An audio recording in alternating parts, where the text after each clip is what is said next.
நீங்க எல்லாரும் உங்க எல்லையை மீறி போயிட்டீங்கன்னு தான் தோணுது.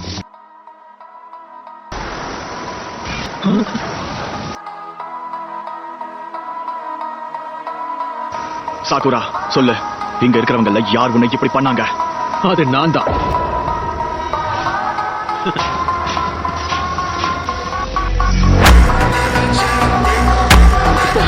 ஒரேடியாக கூட்டத்தை நான் எப்படி ஓடவே போறேன்?